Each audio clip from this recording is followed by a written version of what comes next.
read this word of God.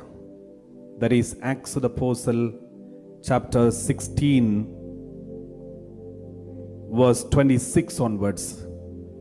We read like this: when Paul and Silas were praying and singing hymns to God, and the prisoners were listening to them, suddenly there was an earthquake so violent that the foundations of the prison were shaken. And immediately all the doors were opened and everyone's chains were unfastened.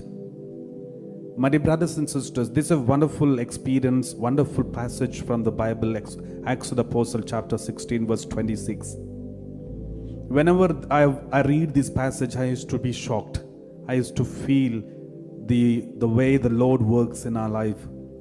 Because when the doors were opened, prison chains were broken and the doors were opened, it's a miracle. It is unexpected, it's a miracle.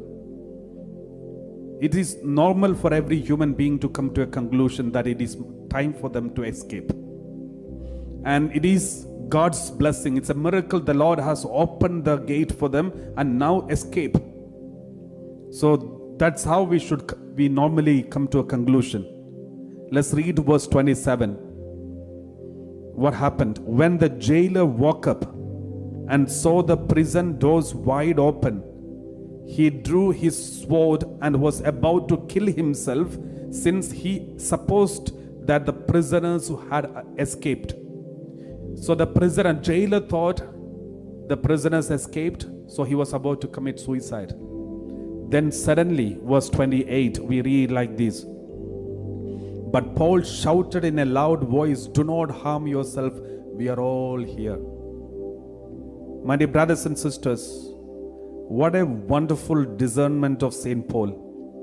When he saw this miracle, he knew this miracle which God performed is not for him. It is for that man to be saved, that jailer to be saved. Through him, many thousands. So, if you continue reading this passage, you will come to know later this jailer got converted. He and the whole family was blessed. Everyone was baptized. And he became a powerful Christian apostle there in that place. So, my dear brothers and sisters, anytime when you pray for any healing and miracles, always pray that this healing is not for you but for others, so that they may glorify God. Only then healings will be faster, miracles will be faster. Because no miracle and no wonder, no healing is your private property. It is for someone else glorification, someone else conversion, someone else blessing. Someone else is supposed to glorify God through your miracle and healing. Therefore, when you pray like this: Lord, I am asking for this healing so that I may spend more time to glorify you. I am asking for this healing so that I may be able to spread the good news. I'm asking for this health and his healing so that I can spend my rest of life for your glory and for your evangelization. Let every prayer that you make be controlled by evangelization. And the intention should be for the glory of God. If anyone who is very seriously sick in the hospital and you're praying for them, pray. Even they themselves, when they pray like this: Lord, give me one more chance. Give me one healing so that rest of my life I will spend for you. I will use it for you, for your glory, for evangelization, for the conversion of the sinners. And we pray for this, and we will spend time and energy and everything for this. So promise to God, nothing else. Many people, they just want healing so that they can enjoy life. They want healing so that they can use it for the worldly things. Do you think God will cooperate with that? Do you think God will also join in this action? It won't happen.